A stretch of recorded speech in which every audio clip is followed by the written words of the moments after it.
Are you ready to scale your business in a way that's aligned with your soul and profitable?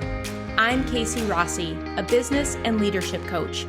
I've been a full-time entrepreneur for 30 years and love business. I help conscious leaders increase their impact and optimize their lives.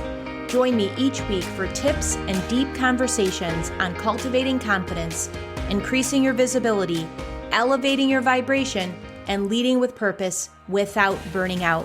Let's go. Today, I wanted to share with you my hot tip on what I wish I knew when I first started out. Because this time of the year in 2021 marks my 30-year anniversary of being a full-time entrepreneur. And over that time, I've amassed a ton of information. It's been a windy road, and it definitely has not been necessarily an easy journey. And I want to share with you a little bit, rewind the clock all the way back to 1991 when I was 19 and started my first official business, where you kind of get the DBA and you do all the things and you have a business card and all of that good stuff. And my very first business was a photographic jewelry company that I started with my best friend called Montage. And we took these beautiful images, many of them were nature settings, and created these collages that we were then able to mount and dip in this really cool coating so these little mini pieces of art could be worn as jewelry, earrings, and pendants. And I knew that really at a very young age, but definitely, especially once I met Cher, my bestie, who was all about doing things that were unconventional and harnessing creativity. I loved the fact of the freedom lifestyle and being able to travel and all those good things. So I was definitely attracted to entrepreneurialism at a very young age. So we decided we were going to take our wares and drive them down the East Coast and try to sell them to upscale gift shops and boutiques. Well, shortly before we decided to jump in the car and do that, I had gone into my friend's closet looking for a foam core board, which was something that we used to mount the photo images on. And I did not realize that that closet actually had one of those false doors that opened right up into the basement level below. It was just hooked with one of those hook and eyes from the basement ceiling. So down I went 13 feet. And landed on my face and lost consciousness, needed 22 stitches, the whole shebang. And this really kind of was literally a bonk on the head that this entrepreneurial journey may not be that easy. And we still persevered. We stayed with our plan, did a little healing maybe for about a month, and then we packed up our wares. We literally rented a Geo Metro vehicle, and everything that we owned, we shoved in the back. We lived in the vehicle for a month as we tried to sell. And as you can imagine, I had no professional training, either did my bestie. I had zero knowledge of what sales were or how to close a sale. You got to remember, I was 19 years old, and it was basically just like, we're going to do this. So in a way, there was this naiveness / maybe stupidity, but there was this conviction that we believed in what we were doing, and we were so connected to the end desire of that freedom lifestyle, independence, creativity, and really going on the road and having some fun together. And here's the thing. All of that was amazing to kick it off. And what I found happen is, because results don't happen like this, and this is where a little bit of that naiveness comes in, where you feel like, of course it's amazing and the world's going to see how amazing it is.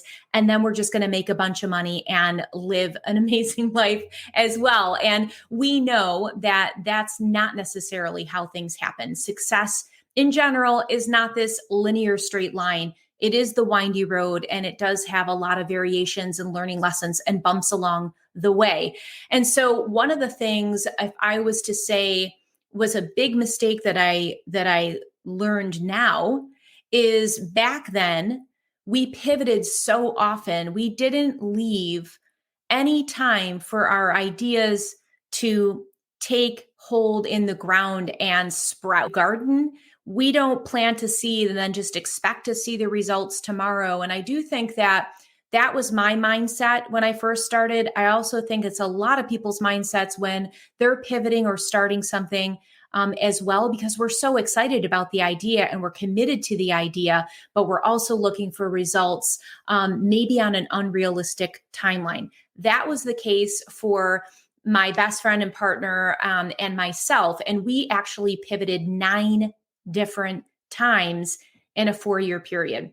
And they were completely different businesses, from exterior house painting to the jewelry line to nutrition counseling. I mean, it was all over the board. And so that was definitely something, if I was to share or impart any wisdom that I learned in the beginning, is to give it time to take hold and to seed. And be careful when you're pivoting. If you're pivoting almost like a popcorn brain, definitely be super aware of that. The other thing, which I feel is like the number one hot tip that I wish I doubled down on, is self-trust, because that initial piece when I was 19 of that conviction and that just like, we're going to persevere and we're going to get this, going, that started to fade over time. And it was something where once you subscribe to the school of influence, where you then are comparing yourself to other people, or again, you are trying to be on an unrealistic timeline for what you deem success should look like, then all of these little pieces infiltrate our confidence level, our self-efficacy, our self-regard. I mean, everything that ties into that self-trust piece. And so I really wish 30 years ago that I cultivated confidence and self-trust first, because we bring ourselves with us wherever we go. And when we're not looking outside for the answers, everything in our life shifts. We, I believe, have outsourced our power to experts and blueprints and even Google.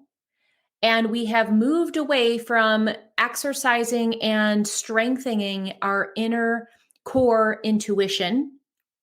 And in that, I definitely feel that we see the trickle down of what disempowerment feels like, which is insecurity, and it's slow to make decisions. And then if we do make decisions, we're conferring with multiple other people, whether it is friends, family, colleagues. We're asking people that aren't even in our industry. And I often think about that, especially for entrepreneurs, when we have this great idea, even though our gut is telling us, hell yes, this is amazing, we will then sometimes go to our partner or our friend who is more conventional, or maybe has a 9-to-5 job, and they maybe even have a risk aversion, and we're asking them their opinion. And so that's something that I became really aware of, that I started to shift away from this initial kind of luckiness or naiveness right out of the draw at 19. When I started shifting away from that core principle, it really opened up the door for a lot of self-doubt, unnecessary struggle, having these challenges come up like Groundhog Day. So my hot tip to you is to double down on your self-trust and to really lean into what that means for you as far as like cultivating your confidence. And it was interesting because I just am a fan of like knowing the etymology of words and definitions of words. And before I jumped on, I was like, what does double down actually mean? I know that we have like a slang connotation around it, but it came up as passionately recommitting. And I was like, oh, I actually love that. The double down definition of passionately recommitting is something that I continually need to remind myself every single day, when it's like, okay, how am I going to lean in to that gut wisdom? And sometimes it takes putting some mindful blinders on, or boundaries, if you will, of what information we're going to take in, and really staying committed to, again, that deep why, because I think part of that perseverance that came in 30 years ago of just like, this is what I'm going to do, is because I was so connected and attached to that sole purpose and deep why of freedom, independence, creativity. And so that's one way that we can kind of backdoor into our confidence and self-trust, is having that deep why front and center, and then double downing, which is passionately recommitting to that every single day. Every single day, how do I pay attention to my gut wisdom? How do I tap into my heart? How do I stay connected to my deep why? So that's a message I wanted to share with you today. This is something, again, it would have made my 3 decades of entrepreneurialism so much smoother. But I am a believer that everything happens for a reason, and we get to try and try again as the sun comes up. We get to try again and just keep on keeping on. All right, my friend, I hope that resonates. If it did, let me know. And until next time, breathe joy.